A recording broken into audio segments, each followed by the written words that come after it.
Hey guys, it's your weekly book chat with Jessie. Hope you guys are doing well.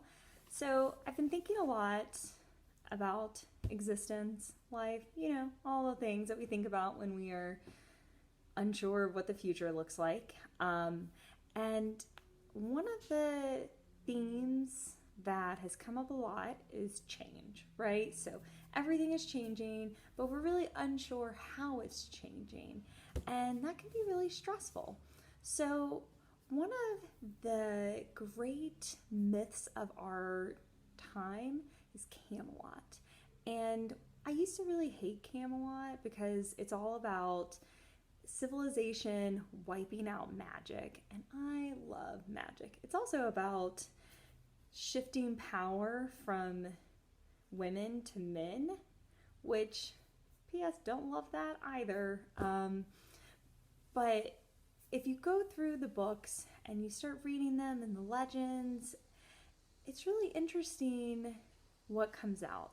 It's all about how change can suck, but it also can be great, and how it's not mutually exclusive. It's typically a little bit of both. And so I wanted to recommend some Camelot books because I think they're great reads, independently of being about Camelot and change and all these bigger issues that I've been thinking about, but also because they remind us that change is always happening and that good things are going to come from all this change. Some bad things are going to come from all this change. We're going to lose some good stuff, and we're going to gain some bad stuff, and we're going to gain some good stuff, and we're going to lose some bad stuff. So it's really not going to be that horrible. And the real moral of the story is that people are kind of like cockroaches. We just keep going. We adjust and we keep going. I think maybe that's part of why we don't like cockroaches. We see them as a threat. But beyond that kind of gross analogy, I don't know why I went there. I'm going to give you guys 4 awesome Camelot book recommendations. The first one, Cursed. All right, so first of all, this is my favorite Camelot character. Lady of the Lake is the star of this. Nimue, I believe is how you say her name. I don't know. I make things up. I call her Nim. I love the Lady of the Lake. She's all about female power and just being a rockin' chick. What's really cool about this one is that, well, first, it's going to be a Netflix show very soon.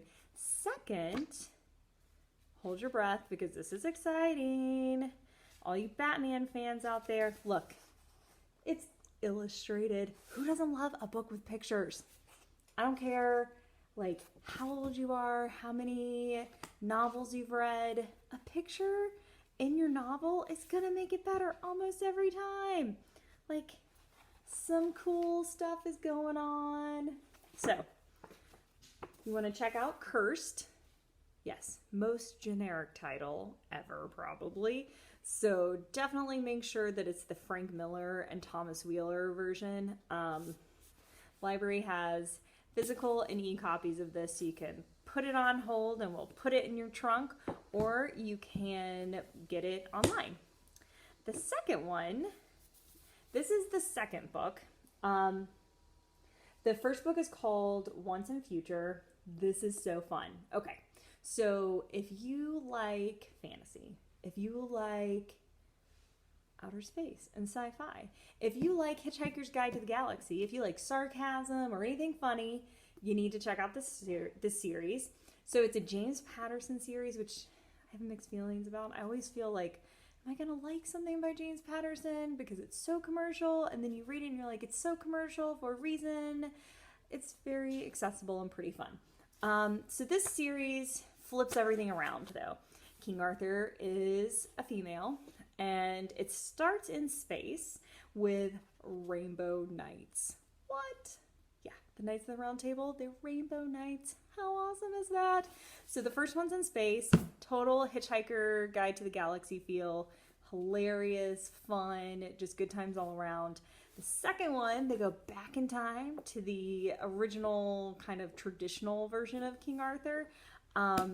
It's just a really good time. Lots of, things are swapped around. Just fun. A little heavier. Oh, this is so good.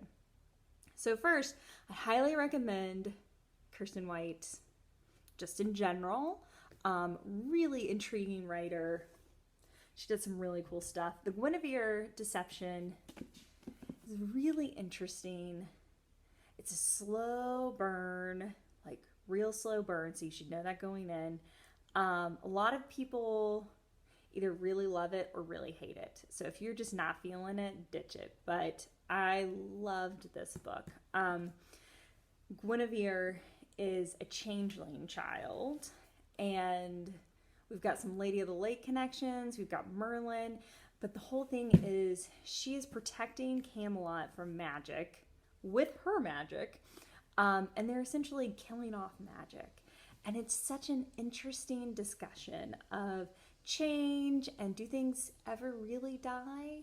Or maybe do they just change form? Or maybe do they exist in other spaces? And what's really good too is there's a great part where a woman is working magic. This is not a spoiler, by the way. It's like a minuscule 2-page thing. A woman who works magic gets kicked out of Camelot, and then because she's working magic, and they like kill you or kick you out, and she's in the woods, and Guinevere sees her, and she's like, I don't hold a grudge. Like, that's just the way Camelot is. That's what Camelot's got to do to be Camelot. I'm out here doing my own thing. I'm not hurting anybody. It's all good. So I don't want to exist in Camelot because of that. We're just different people, which is so great. You know, like not holding a grudge, just being able to let people be who they are and live their truth, for lack of a less cheesy phrase. This is a book 1, just like this is a series, this is a series. Cursed, I believe, is a one-off. I can't remember. Cursed is really good, but it's been a hot second since I read it. Believe it's a one-off, but I could be totally wrong. Either way, it's Lady of the Lake awesome. And then, as our bonus book, this one is similar to the last one in that it's not for everyone. So, Song of the Sparrow. This is one that it's written in verse. So it's an epic poem. We do not have digital copies of this at the library. We only have physical. I highly recommend checking it out. You'll read it in probably 2 or 3 hours. It is so good, though. I really didn't want to read it. Like, books in verse, I'm like, ugh, okay, let's move on with our lives. But it turned out to be such a great retelling. Now, what's interesting is that all these people pretend they know who the real King Arthur was or what all that was about, and they don't. This is one of those like historical fiction retellings. Arthur is not king. He is a leader of warriors, and it's got Tristan from Tristan and Isolde in it, and Guinevere. But what I really love about this guy or this book is that we have a really great connection among women, and we have the ability to change. So Guinevere kind of sucks. Like, she's the worst in this. I'm not a big Guinevere fan, actually, just in general. I like Lady of the Lake, and I like the people from Avalon. But she changes. And that's something that we all need to remember, that the world is changing around us, and it's okay for us to change as well. We can change our mind on anything that we want to change our mind on, and that's okay. If you believe one thing, and then 5 years later you believe something different, that's okay. And people don't get to hold that against you because you grew and you changed. And that's what's really important. And that's what all of these books are talking about, right? Like, we're constantly on the journey. And I think it's important that we remember that. So any of these books are going to support you in your journey through the changing minefield of the pandemic and our world right now. And if you need any other recommendations or ideas for books, shoot me an email through our reader advisory page. If you go on the Nashville Public Library page, it's in that little left-hand bar once you get into your account, and you can ask for some reading suggestions, and it'll come to me. All right, guys, see you next week.